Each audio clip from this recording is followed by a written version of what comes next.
अस्सलाम वालेकुम। आज हम बहुत ही मज़े की शाही मटन चॉप्स बनाएंगे। तो ये बहुत मसाले वाली और मज़े की बनेगी। तो मैं आपको बताती हूँ कि इनके लिए किन किन चीज़ों की ज़रूरत है। सबसे पहले ये मैंने मटन की चॉप्स ली हैं। ये 750 ग्राम है, यानी 3 पाव। और ऑयल हमें चाहिए आधा कप। और बादाम मैंने 15 से 20 उसको छिलका उतार कर तो उसको दरमियान से हाफ कर लिया था। 8 से 10 हमें गोल वाली सुरख मिर्च चाहिए। 1 टेबलस्पून किशमिश चाहिए, रेजन्स।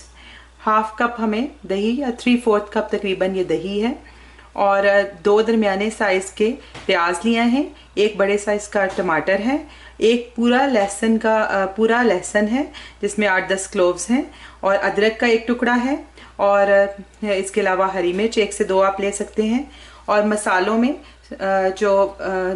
1 टेबलस्पून मैंने काली मिर्च ली है, 2 बड़ी इलायची ली है, 1 सिनेमन स्टिक ली है, 3 इलायचियाँ सब्ज़ इलायची ली है, 1 बे लीफ लिया है, हाफ टी स्पून गरम मसाला पाउडर लिया है, चंद मैंने क्लोव्स लिए हैं, ये 4-5 हैं।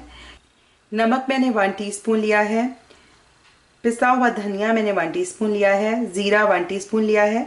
आप पिसा हुआ ज़ीरा भी ले सकते हैं, भुना पिसा हुआ ज़ीरा। और कुटी हुई सुरख मिर्च मैंने 1 टीस्पून ली है, लेवल। और पिसी और सुरख मिर्च दूसरी मैंने हाफ टी स्पून ली है। जायफल 1/8 टीस्पून और जवत्री 1/8 टीस्पून ली है। और 1/4 टीस्पून जो है मैंने हल्दी पाउडर लिया है। तो अब हम इसे बनाना स्टार्ट करते हैं। पैन में मैंने 1 प्याज ऐड करके और हाफ कप ऑयल डालकर, तो अब इसको मैंने थोड़ा सा फ्राई कर लिया है। अब इस स्टेज पे इसको इससे ज़्यादा फ्राई नहीं करना। अब मैं इसके अंदर गोश्त, ये जो हमारी चॉप्स हैं, ये सारी ऐड कर दूंगी। और साथ ही में जो लहसुन साबुत और अदरक का हाफ जो हिस्सा है वो इसमें मैं ऐड कर दूंगी। थोड़ी देर मैंने इसको इसमें पकाना है। 2 मिनट चॉप्स को फ्राई करने के बाद मैं अब इसमें सारे साबुत गरम मसाले डाल दूंगी। और गरम मसाला भी ऐड नहीं करूंगी, बाकी जो सारे गरम मसाले जिसमें काली मिर्च, लौंग, बड़ी इलायची, छोटी इलायची, सिनेमन स्टिक और बे लीफ शामिल है, ये मैं इसमें ऐड करूंगी। और इसको भी इसके साथ भून लूँगी। अब 1 मिनट के बाद मैं सारे जो स्पाइसेस इसमें शामिल करूँगी और इसको भी 1-2 मिनट भूनूंगी। और साथ ही थोड़ा पानी शामिल करूंगी ताकि ये मसाले जले नहीं।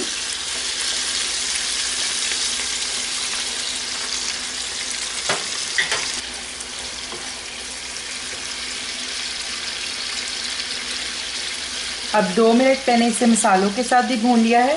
तो 1 प्याज जो कि अभी मैंने शामिल नहीं किया था वो इसमें ऐड कर दूंगी,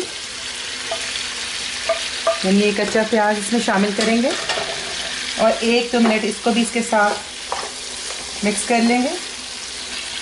अब 3-4 मिनट गोश्त सब स्पाइसेस के साथ अच्छी तरह भुन गया है, मिक्स हो गया है। और अब हम इसमें तकरीबन 3-4 कप पानी डालकर तो इसको गलाने के लिए रखेंगे। अगर आप इसे कुकर में बना रहे हैं तो आप 1 कप पानी डालकर तो इसको 7 से 10 मिनट तक के लिए इसको गला लें। तो और आप जब भी पानी डालें तो आप कोशिश करें नीम गर्म पानी डालें।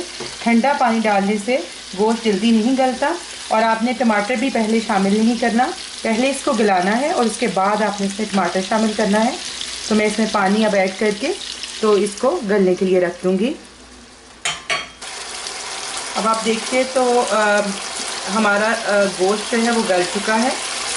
और जो थोड़ा बहुत पानी है वो खुश्क हम करेंगे। मैंने फ्लेम हाई कर दिया है।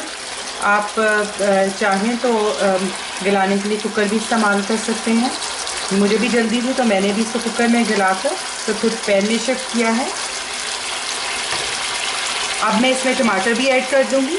आप चाहें तो ब्लेंड भी कर सकते हैं, लेकिन मैंने बारीक बारीक काट के डाल दिए हैं। और साबुत वाली जो गोल सुरख मिर्च है ये भी शामिल कर दूंगी। अब हमें पानी इसका खुश्क करना है और उसके बाद इसको अच्छे तरह से भूनना है। और जब भूनते हुए और मिक्स करते हुए तो साथ जो सारा मसाला है ये भी अच्छी तरह मिक्स हो जाएगा। अब 5-7 मिनट गुजरे हैं तो आप ये देखिए कि ऑयल सेपरेट हो गया है और मसाला भी सारा मिक्स हो गया है। टमाटर के कुछ पीसेस हैं लेकिन वो भी भूनते भूनते सारे मिक्स हो जाएंगे। अब मैंने फ्लेम अब इसका मीडियम कर देना है और मैंने अब इसको 25 मिनट इसमें अच्छी तरह से भूनना है। 20 मिनट हो गए हैं तो अब हमारा आप देखिए मसाला किस कदर अच्छा खुशनुमा नज़र आ रहा है, किस तरह अच्छा भुन गया है। इसी तरह गोश्त भी और सॉफ्ट भी हो गया है। आपने पहले इसको बहुत ज़्यादा नहीं गला देना कि अगर आप भूनते हुए गोश्त टूटना शुरू हो जाए। मैंने इसको कवर नहीं किया था बल्कि इसको खुला ही भूनती रही थी और उसमें अगर ज़रूरत पड़ी तो मैं 1-2 टेबलस्पून पानी शामिल करके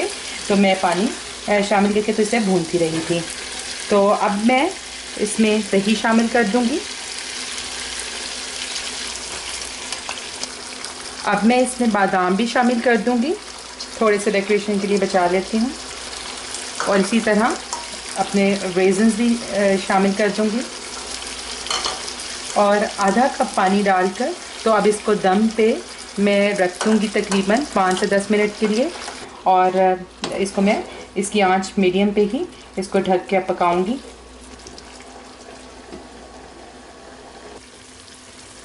दस मिनट जो चॉप्स हैं वो आप दही के साथ भी भून चुकी हैं, आप ये देखिए, और अच्छे तौर पे गल भी चुकी हैं। तो अब हम लास्ट में इसमें गरम मसाला शामिल करेंगे।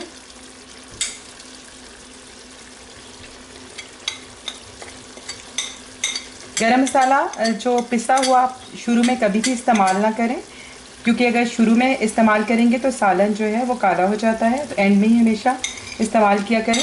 साबुत गरम मसाला शुरू में डाल सकते हैं। अब मैं इसमें हरी मिर्च, गरम मसाला और कटा हुआ अदरक जो है ये शामिल कर रही हूँ। और अब इसको मज़ीद 2-3 मिनट दम के लिए रख दूँगी ताकि सारे ये इनकी खुशबू भी इसमें शामिल हो जाए और जायका। और अगर आप चाहते हैं इस मसाला इसका बहुत अच्छा है, अगर आप चाहते हैं इसको और थोड़ा सा मसाला इसका बढ़ाना चाहते हैं तो आप थोड़ा सा पानी शामिल कर सकते हैं, लेकिन मेरे लिए ये परफेक्ट है।